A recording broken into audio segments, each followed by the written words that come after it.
Un centenario y un rescate. Friedrich Dürrenmatt, Suiza, hoy en Literatura para Oír.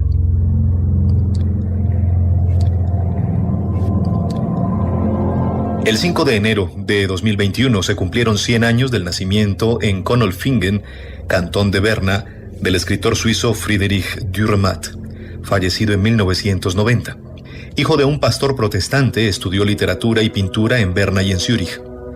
En 1947 publicó y estrenó su primera obra teatral de éxito y escándalo, Está escrito, una comedia apocalíptica, la que le da reconocimiento internacional.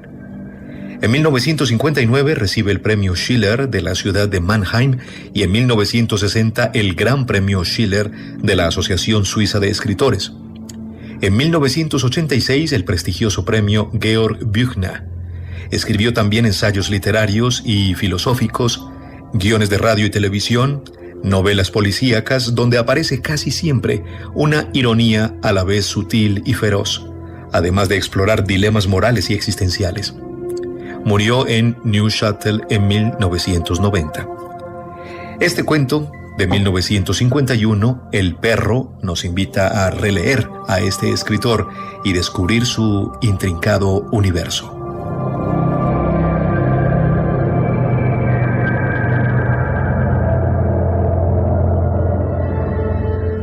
Ya a los pocos días de mi llegada a la ciudad, descubrí en la plazuela del ayuntamiento a un grupo de personas reunidas en torno a un hombre andrajoso que leía la Biblia en voz alta.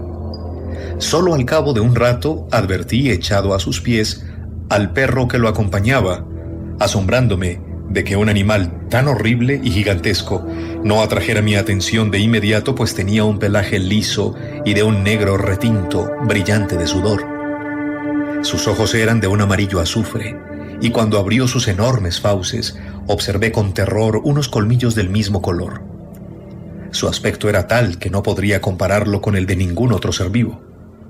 No aguanté mucho tiempo la vista del imponente animal y volví la mirada hacia el predicador, hombre bajo y regordete cuyas vestiduras colgaban en jirones, aunque la piel que relucía por entre las rasgaduras estuviera limpia, como también lo estaba y en grado sumo su desgarrada indumentaria. Preciosa era, en cambio, la Biblia, en cuya tapa vi refulgir oro y diamantes. La voz del hombre era tranquila y firme. Sus palabras resaltaban por una extraordinaria nitidez que confería a su discurso sencillez y aplomo. También me llamó la atención el hecho de que nunca utilizara parábolas. Era la suya una interpretación serena, nada fanática de la Biblia, y si sus palabras no resultaban convincentes, ello se debía exclusivamente a la presencia del perro que, inmóvil, yacía a sus pies y observaba al auditorio con sus ojos amarillos. En un principio fue, pues, la extraña asociación del predicador con su perro lo que me fascinó e indujo a buscar continuamente al hombre. Predicaba cada día en las plazas y callejuelas de la ciudad, y sin embargo no era fácil encontrarlo aunque ejerciera su actividad hasta muy entrada la noche, pues la ciudad desorientaba pese a su distribución clara y simple. Además, probablemente saliera de su casa a horas muy distintas y jamás desarrollara su actividad a partir de un plan preconcebido, pues nunca pudo comprobarse regularidad alguna en sus apariciones. Unas veces hablaba ininterrumpidamente todo un día en la misma plaza, y otras cambiaba de lugar cada cuarto de hora. Iba siempre acompañado de su perro, que caminaba a su lado por las calles, negro y gigantesco, y se echaba pesadamente en el suelo cuando el hombre empezaba a predicar.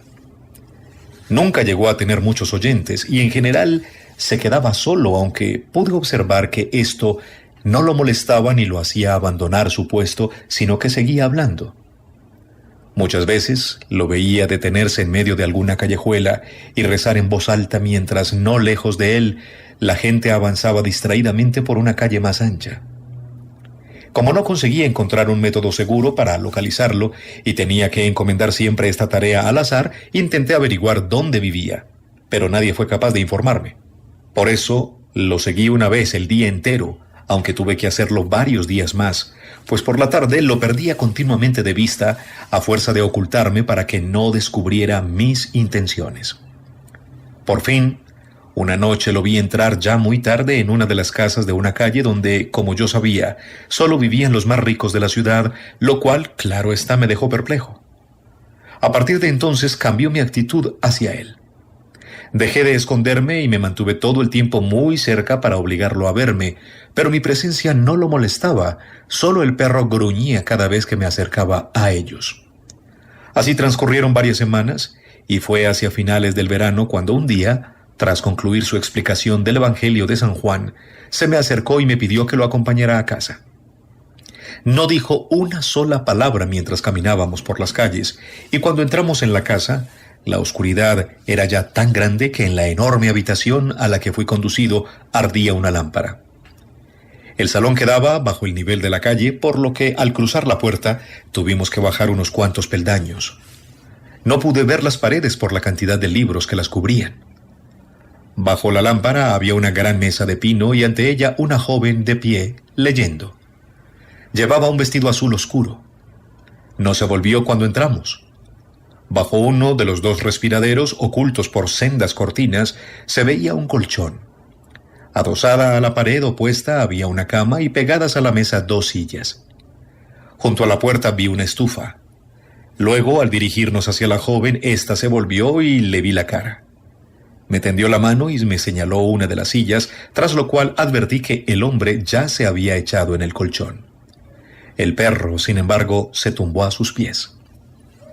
«Es mi padre», dijo la muchacha. «Ya se ha dormido y no oye lo que hablamos. Su gran perro negro no tiene nombre. Llegó simplemente aquí una tarde, cuando mi padre empezaba a predicar. No habíamos cerrado la puerta con llave, de modo que pudo bajar el picaporte con la pata y entrar». Yo estaba como aturdido frente a la joven y le pregunté en voz baja qué había sido antes su padre. «Era un hombre rico que tenía muchas fábricas», replicó bajando los ojos, «pero abandonó a mi madre y a mis hermanos para predicar la verdad a los hombres». «¿Crees, pues, que lo que tu padre predica es la verdad?», le pregunté. «Es la verdad», dijo la muchacha. «Siempre he sabido que es la verdad. Por eso me vine con él hasta este sótano y vivo aquí a su lado. Pero no sabía que cuando se anunciase la verdad, también vendría el perro». La joven guardó silencio y me miró como queriendo pedir algo que no se atrevía a expresar. «En ese caso, echa afuera al perro», repliqué, pero la joven negó con la cabeza. «No tiene nombre, y por lo tanto no se iría», dijo en voz baja. Viéndome titubear, se sentó en una de las dos sillas que había junto a la mesa, y yo también me senté. «¿Le tienes miedo a ese animal?», pregunté. «Siempre lo he temido», respondió. «Y hace un año, cuando vino mi madre con un abogado y mis hermanos para llevarnos a casa a mi padre y a mí, también tuvieron miedo de nuestro perro sin nombre, que aquella vez se plantó delante de mi padre y empezó a gruñir. También le temo cuando estoy en la cama, sí, sobre todo entonces, aunque ahora las cosas han cambiado. Ahora has llegado tú y puedo reírme del animal. Siempre supe que vendrías. Cierto es que ignoraba cómo eras, pero sabía que alguna vez llegarías con mi padre una tarde, estando ya la lámpara encendida y la calle más tranquila, para celebrar conmigo la noche de bodas en este semisótano, en mi cama rodeados de todos estos libros. Así yaceremos juntos, un hombre y una mujer, y allí en aquel colchón se tumbará mi padre en la oscuridad como un niño, y el gran perro negro velará nuestro pobre amor». ¿Cómo podría olvidar nuestro amor? En algún punto del espacio, dibujándose las ventanas como estrechos rectángulos suspendidos horizontalmente sobre nuestra desnudez. Yacíamos cuerpo contra cuerpo y nos perdíamos continuamente uno en el otro, estrechándonos con ansia cada vez mayor. Los ruidos de la calle se mezclaban con el clamoroso extravío de nuestro placer. A ratos, el andar tambaleante de los borrachos, luego los pasitos breves de las prostitutas, en cierta ocasión el prolongado y monótono paso de marcha de una columna de soldados, relevado enseguida por el nítido chacoloteo de unos cascos y un sordo rodar de ruedas. Ambos yacíamos bajo tierra, envueltos en su cálida oscuridad, sin tener ya miedo alguno, y desde el rincón donde el hombre, silencioso como un muerto, dormía en su colchón, nos miraban fijamente los ojos amarillos del perro, dos redondas lunas de azufre que espiaban nuestro amor. Llegó así aquel año, Un otoño incandescente, amarillo y rojo, seguido muy tardíamente por el invierno más bien suave, sin el desaforado frío de años anteriores. Nunca, sin embargo, conseguí sacar a la joven de su sótano para presentarla a mis amigos, ni ir con ella al teatro, donde se preparaban cosas importantes, ni caminar juntos por los penumbrosos bosques de las colinas que en forma de olas circundaban la ciudad. Se estaba allí, sentada a la mesa de pino, hasta que llegaba su padre con el perro, hasta que me conducía a su cama bajo la amarillenta luz de las ventanas. Un día, sin embargo, en que se acercaba ya la primavera y aún había nieve en la ciudad, una nieve sucia y mojada, de más de 1 metro en las zonas de sombra, la joven se presentó en mi habitación. El sol brillaba oblicuamente por la ventana. La tarde empezaba a declinar y yo había metido trozos de leña en la estufa cuando ella apareció pálida y temblorosa, sin duda también tiritando, pues no llevaba abrigo e iba vestida, como siempre, de color azul oscuro. Lo único que no le había visto nunca eran los zapatos rojos forrados por dentro. «Tienes que matar al perro», dijo la muchacha desde el umbral de mi cuarto, sin resuello, con los cabellos sueltos y los ojos muy abiertos. Su figura era tan espectral que no me atreví a tocarla. Me dirigí al armario y saqué mi revólver. «Sabía que alguna vez me lo pedirías», dije. «Por eso me compré un arma. ¿Cuándo quieres que lo haga?» «Ahora mismo», respondió la joven en voz baja. «También papá le tiene miedo al animal. Siempre le temió, pero ahora lo sé». Yo revisé el arma y me puse el abrigo. «Están en el sótano», dijo la joven bajando la mirada. «Papá lleva todo el día tumbado en su colchón sin moverse. Tan grande es su miedo que ya ni puede rezar, y el perro se ha instalado ante la puerta». Caminamos entre la multitud a toda prisa, en medio de un tráfico cada vez más denso, sorteando columnas de automóviles que frenaban y autobuses que se bamboleaban, semejantes a monstruos de ojos perversos y opacos, junto a policías de casco gris que gesticulaban irritados. Yo avanzaba tan resueltamente que dejé atrás a la joven, y al final empecé a subir por la calle jadeando y con el abrigo abierto, hacia un crepúsculo cada vez más violáceo e imponente. Pero llegué demasiado tarde, pues cuando bajé de un par de saltos al sótano, arma en mano, y abrí la puerta de un puntapié, vi la gigantesca sombra del terrible animal desaparecer por la ventana, cuyo cristal quedó hecho añicos, mientras que en el suelo, una masa blancuzca en un charco negro, yacía el hombre destrozado por el perro hasta quedar irreconocible.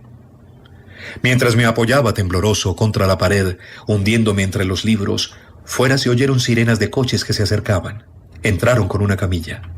Confusamente pude ver delante del muerto a un médico y varios policías de rostro pálido, armados hasta los dientes. Había gente por todas partes. Llamé a gritos a la joven. Bajé corriendo a la ciudad y crucé el puente en dirección a mi cuarto, pero no la encontré. La busqué desesperadamente, sin descansar ni probar bocado. Se pidió ayuda a la policía y, en vista del miedo que inspiraba el gigantesco animal, también a los soldados del cuartel, que recorrieron los bosques formando larguísimas filas. Varias barcas se adentraron en el río sucio y amarillento para sondearlo con largas estacas. Y como la primavera llegó bruscamente entre cálidos chubascos que se sucedían sin parar, se exploraron las cuencas de las canteras gritando y agitando antorchas. Se escudriñaron la red de alcantarillado y los subterráneos de la catedral. Pero no encontraron a la muchacha, ni el perro volvió a aparecer. 3 días después llegué una noche, ya tarde, a mi habitación. Exhausto y sin esperanzas, me dejé caer vestido en mi cama cuando, de pronto, oí pasos abajo en la calle. Me precipité a la ventana, la abrí y me asomé a la noche. A mis pies, la calle era una cinta negra todavía húmeda por la lluvia que había caído hasta la medianoche, de suerte que las farolas se reflejaban en ella como difusas manchas doradas. Y en la acera de enfrente, bordeando los árboles, vi caminar a la joven con su vestido oscuro y sus zapatos rojos, aureolada por las largas mechas de su cabellera que refulgían azules en la luz nocturna, y a su lado una sombra oscura. Dulce y silencioso como un cordero, iba el perro, con sus ojos amarillos, redondos, centelleantes.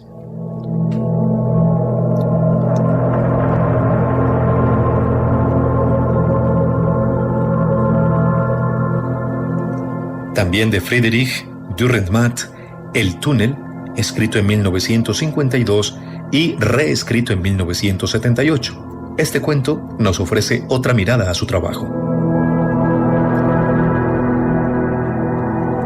Un joven de 24 años, gordo para mantener a distancia los horrores que veía ocurrir entre bastidores, tenía este don, quizás el único, aficionado a taponarse los agujeros de la carne porque por ellos podía imprimir lo monstruoso, de modo que fumaba puros Ormond Brasil 10, llevaba encima de sus gafas normales otras de sol y se ponía tapones de algodón en los oídos. Este joven, que aún dependía de sus padres y se dedicaba vagamente a estudiar en una universidad situada a 2 horas de viaje en tren, subió un domingo por la tarde a su tren habitual. Salida a las 17:50, llegada a las 19:27, para asistir al día siguiente a un seminario al que, sin embargo, ya había decidido no ir. El joven se trepó a un vagón delantero y se abrió paso fatigosamente hacia la cola, sudoroso y dando cierta impresión de aturdimiento. Los viajeros iban bastante apretados, muchos de ellos sentados en sus maletas. Los compartimientos de segunda clase también iban repletos, solo en los de primera había asientos libres. Cuando el joven se hubo abierto paso entre aquel caos de familias, reclutas, estudiantes y parejas de enamorados, proyectado por el tren de un lado a otro, cayendo ora sobre este, ora sobre aquel, chocando contra vientres y pechos, encontró al fin sitio en el último vagón, con tanta suerte que en esos coches de tercera, donde los compartimientos son escasos, descubrió un banco entero para él.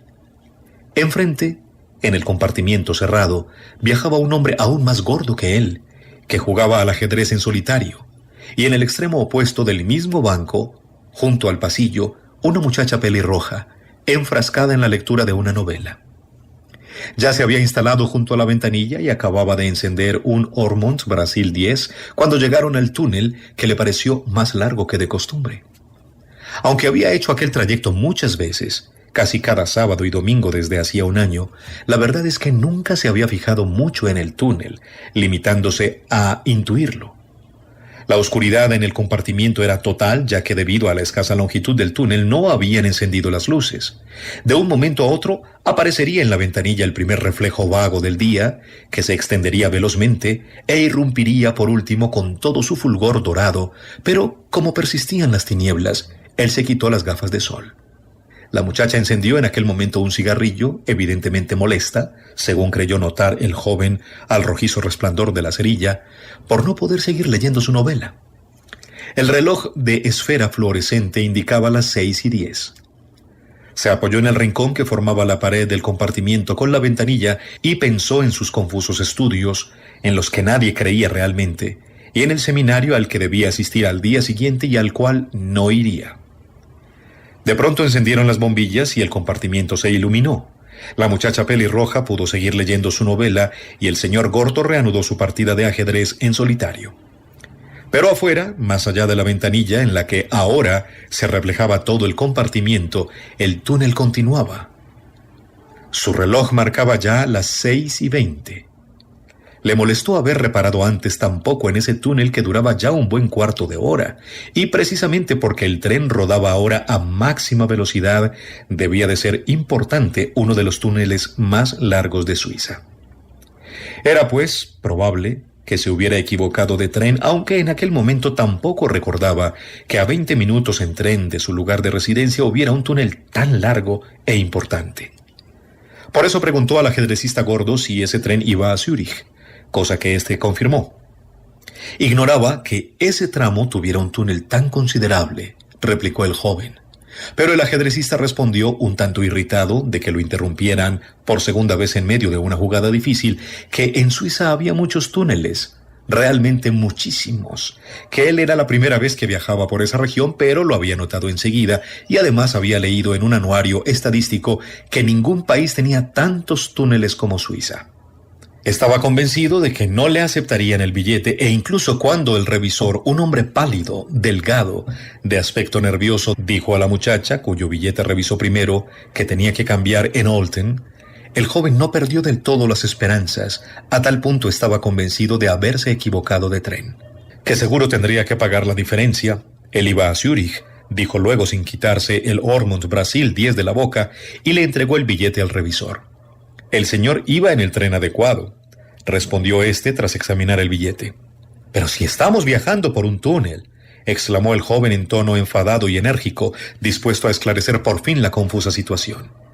El revisor, cogiendo finalmente el billete del ajedrecista, aseguró de nuevo, en tono casi implorante, que ese tren iba a Zúrich, a lo que el joven replicó que deseaba ver al jefe del tren, que estaba en el vagón de cabeza, dijo el revisor, y ese tren iba a Zúrich. Eran las 6:25. Dentro de 12 minutos, según el horario de verano, pararía en Olten. Él hacía ese recorrido 3 veces por semana, añadió. El joven se puso en marcha. Avanzar por aquellos vagones repletos le resultó más difícil que antes, cuando hizo el mismo trayecto en dirección contraria.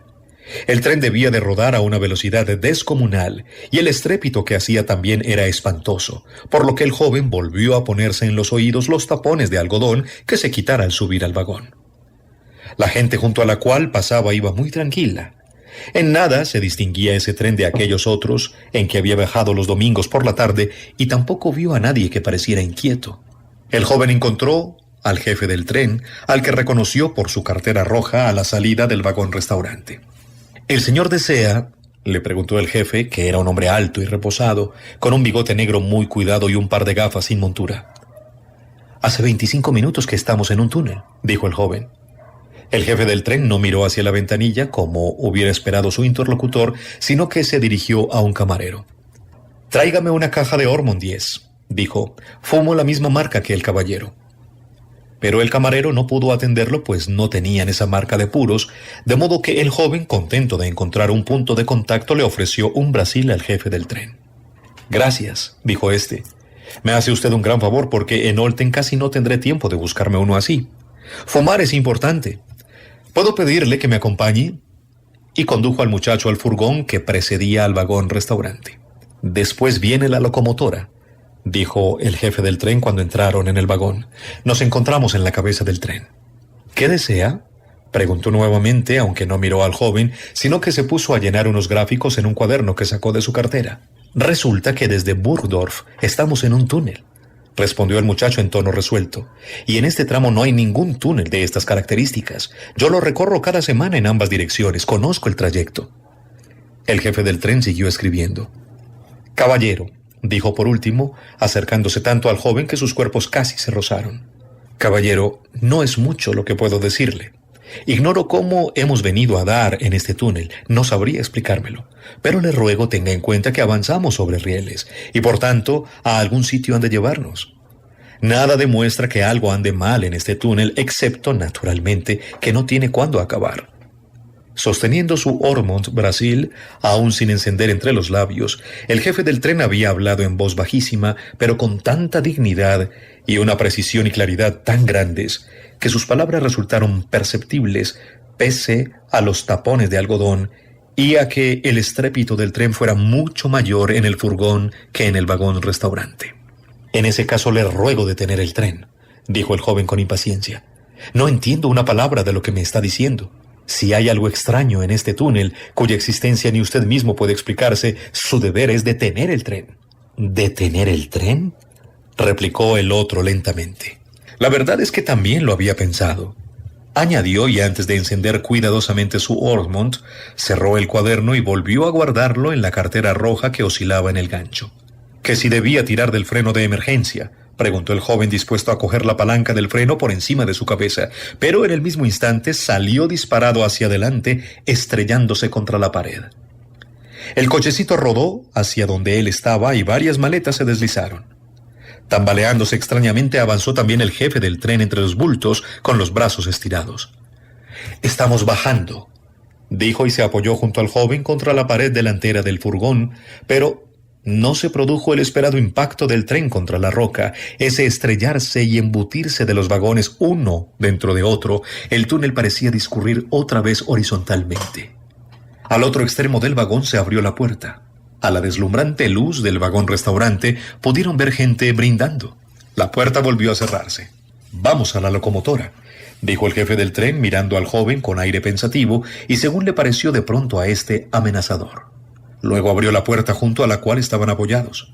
Pero una corriente de aire cálido e impetuoso los embistió con tal violencia que una vez más avanzaron tambaleándose hacia la pared, impelidos por la furia del huracán, al tiempo que un estrépito atroz invadía el furgón. «Tendremos que trepar a la locomotora», gritó el jefe del tren al oído del muchacho con voz apenas perceptible para éste, y desapareció en el recuadro formado por la puerta abierta, a través de la cual se veían los cristales claramente iluminados y oscilantes de la locomotora. El joven lo siguió decidido, aunque no entendiera muy bien qué sentido tenía esa escalada. La plataforma a la que trepó tenía a ambos lados una barandilla de hierro a la cual se aferró, pero lo aterrador no fue la monstruosa corriente de aire que amainó cuando el muchacho se acercó a la máquina, sino la inmediata proximidad de las paredes del túnel que, si bien él no veía, por estar totalmente concentrado en la locomotora, sí intuía. Estremecido por el traqueteo de las ruedas y el silbido del aire, de suerte que tuvo la sensación de viajar a una velocidad estelar por un mundo de piedra. Calculó que habría que atreverse a dar un salto de 1 metro. Avanzó luego a lo largo de la pasarela, el cuerpo muy pegado a la locomotora. Terrible se le hizo el camino solo cuando llegó al lado más largo de la máquina, totalmente expuesto a la furia del rugiente huracán y a las amenazadoras paredes de roca que, vivamente iluminadas por la locomotora, parecían arremeter contra él. Lo salvó un gesto del jefe del tren, que a través de una portezuela tiró de él hacia el interior de la máquina. Exhausto, el joven se apoyó contra una de las estructuras de la sala de máquinas. Se hizo silencio en un instante, pues cuando el jefe del tren cerró la portezuela, las paredes de acero del gigantesco aparato amortiguaron el fragor hasta hacerlo casi imperceptible. «Las 18:40», dijo mirando la esfera fluorescente de su reloj. «Ya deberíamos estar en Olten». Ambos siguieron fumando apoyados contra la pared de la sala de máquinas. «Mi nombre es Keller», dijo el jefe del tren, aspirando su brasil. El joven no soltó prenda. «Trepar a la locomotora fue muy peligroso», observó. «Al menos para mí, que no estoy acostumbrado a esas cosas. Y ahora me gustaría saber por qué me ha traído usted aquí». «No lo sabía», replicó Keller. «Solo había querido ganar tiempo para reflexionar». «¿Tiempo para reflexionar?», repitió el joven.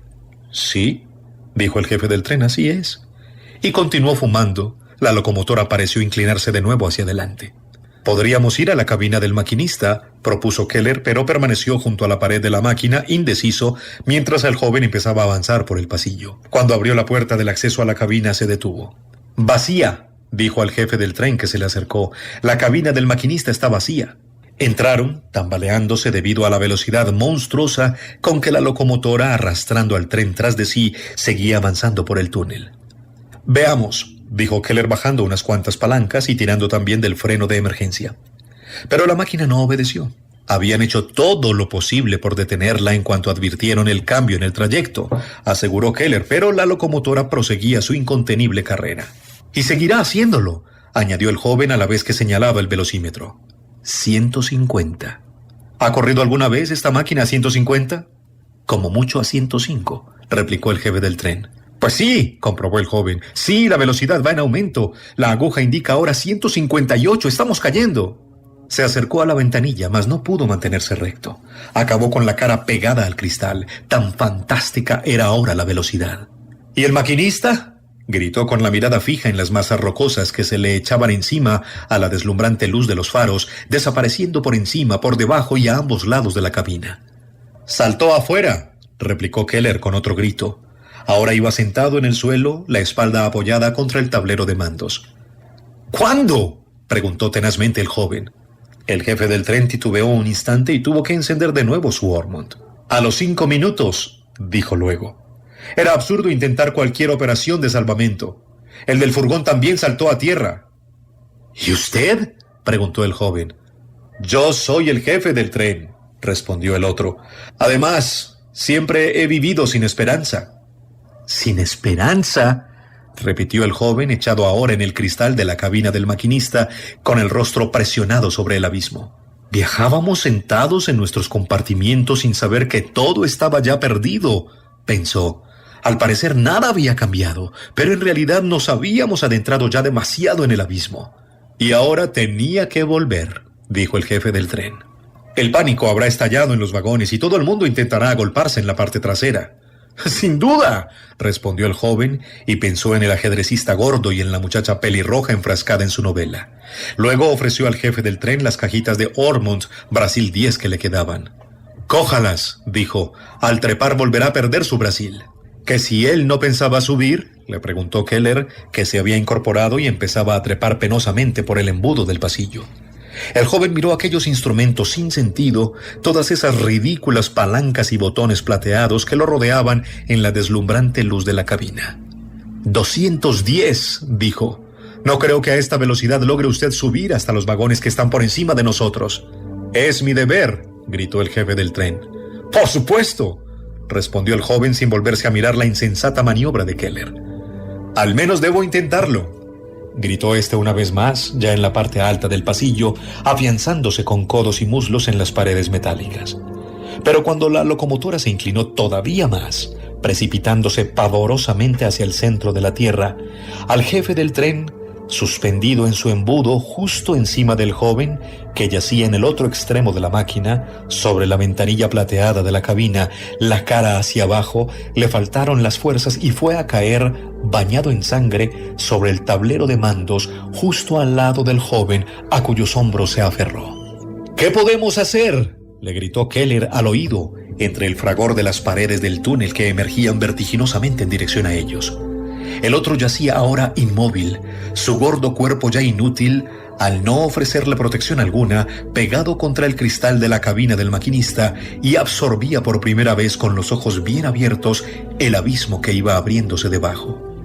«¿Qué podemos hacer?», gritó una vez más el jefe del tren, y el joven, sin apartar el rostro del espectáculo, mientras sus dos tapones de algodón volaban hacia lo alto del embudo, impelidos por la atroz corriente de aire que irrumpió bruscamente, respondió con espectral serenidad: «Nada».